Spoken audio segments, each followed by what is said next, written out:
Lorsque j'étais à l'université, j'ai lu ce livre intitulé Juste assez de lumière pour l'étape que je suis en train de franchir. Aujourd'hui encore, il continue de me rappeler que lorsque les choses deviennent trop grandes, trop sombres, ou, vous savez, que je ne vois pas le chemin à suivre, il me suffit d'allumer mes phares et de me concentrer sur ce qui se trouve devant moi. Il faut suivre la ligne blanche en pointillé et maintenir le cap. Je me souviens que je conduisais régulièrement environ 1 heure pour aller voir ma petite amie à la fac et souvent, il neigeait abondamment. Et j'avais une vieille Renault Clio et c'était un désastre. Lorsque je ne voyais rien de bon, la neige était tout simplement écrasante. Vous avez ce sentiment. Dois-je m'arrêter? Dois-je m'arrêter? Ne rien faire? Peut-être attendre que l'orage passe? Ou alors, je peux regarder mes lignes directrices, ma ligne pointillée, ma ligne jaune, et y aller doucement, tout en continuant à aller de l'avant. C'est un choix et c'est ce que j'ai fait. Oui, il y a eu cette fois où j'ai fait un tête-à-queue parce qu'il s'agissait d'une roue arrière et, c'est les routes de campagne qui fait ça. Mais quoi qu'il en soit, j'ai réussi à chaque fois, j'ai atteint ma destination. Mon père, travaillant dans l'industrie, il avait l'habitude de me donner ce joyau d'or.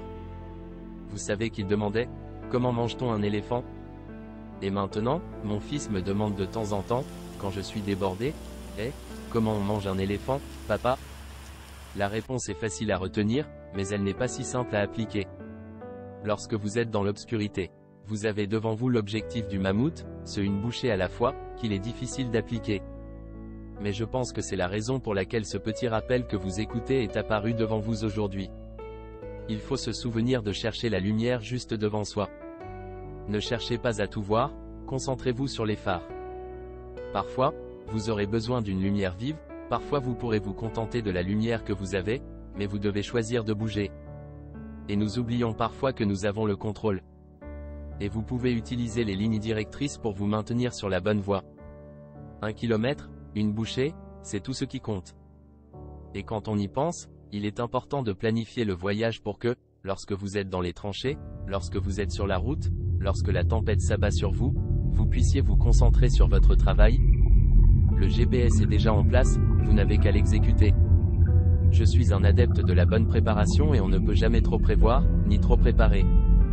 Mais cela vous donne l'assurance que vous avancez pas à pas et que vous avez déjà un plan en place. Et il n'est pas nécessaire que ce soit parfait. Tu n'as pas besoin de rester coincé dans le squat comme Zig Ziglar avait l'habitude de dire. Mais vous êtes dans la bonne direction et il ne tient qu'à vous de continuer à avancer. Et vous ne pouvez pas laisser cette obscurité vous envahir. Alors qu'est-ce que nous pouvons contrôler? Oui, Napoléon Hill, l'un de mes préférés, qui pense gros riche, dont vous avez probablement entendu parler, dit: vous pouvez soit contrôler votre esprit, soit c'est lui qui vous contrôlera. Faites donc une liste de ce que vous pouvez contrôler dans la tempête qui vous menace. Prenez une feuille de papier et écrivez tout ce que je peux contrôler dans cette tempête. Ensuite, concentrez-vous sur les actions que vous pouvez entreprendre pour progresser et vous attaquer aux problèmes. Le progrès engendre la confiance. La confiance vous aidera à surmonter la tempête. La réussite, c'est le progrès. Le progrès, c'est la réussite. Alors, continuez à avancer. Et lorsque nous pensons à ce que nous pouvons contrôler, c'est vous qui devez allumer les phares. Vous contrôlez la vitesse à laquelle vous vous déplacez, la quantité de bouchées que vous prenez, la lumière que vous donnez, ce sur quoi vous concentrez votre attention. Alors, éclairez le chemin, concentrez-vous sur le contrôle de ce qui est en vous, car c'est tout ce que vous pouvez contrôler.